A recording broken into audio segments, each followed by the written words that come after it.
C'era una volta, nella terra lontana di Persia, una giovane donna di nome Ia. Era una donna coraggiosa e piena di fede. Ia viveva in un tempo in cui i cristiani erano liberi di praticare la loro religione sotto il regno di Sapore. Ma quando l'imperatore romano Costantino si convertì al cristianesimo, tutto cambiò. La monarchia sassanide iniziò a vedere i cristiani con sospetto, considerandoli alleati del nemico romano. Ia, una greca di origine, aveva un dono speciale. Sapeva parlare al cuore delle persone e diffondere l'amore di Cristo.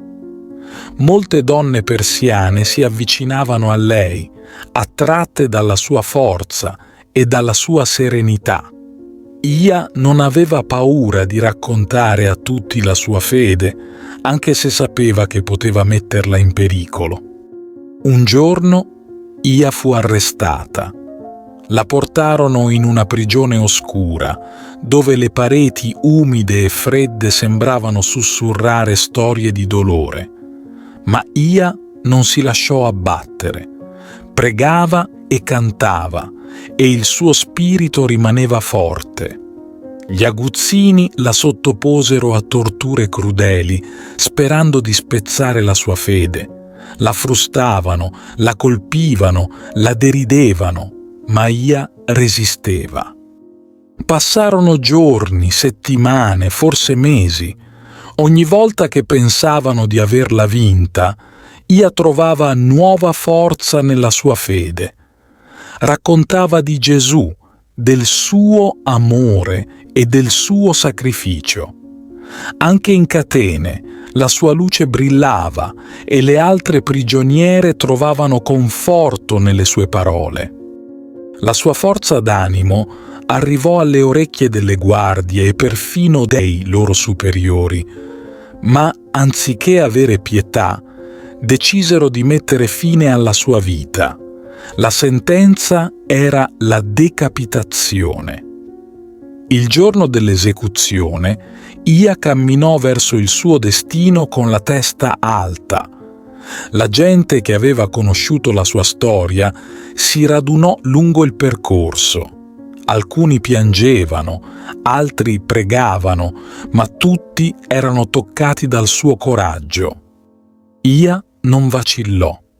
Guardò il cielo e, con un sorriso, chiuse gli occhi per l'ultima volta.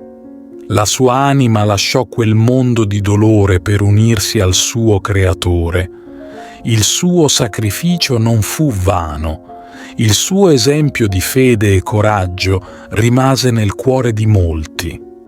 Dopo la sua morte, Ia fu ricordata come una martire, una testimone di fede che non si arrese mai. Le donne che aveva convertito continuarono la sua opera, diffondendo il messaggio di amore e speranza che Ia aveva portato loro. E così, anche se il tempo passò e molte cose cambiarono, la storia di Ia rimase viva. Il suo spirito continuava a ispirare generazioni di credenti, dimostrando che l'amore e la fede possono vincere qualsiasi avversità. Ti invito calorosamente a iscriverti al nostro canale per darci supporto e permetterci di continuare a creare nuovi video che condividono storie ed esperienze ispiratrici. La tua iscrizione è un prezioso sostegno che ci motiva a condividere più contenuti di valore e a diffondere messaggi di speranza, fede e crescita personale. Grazie di cuore.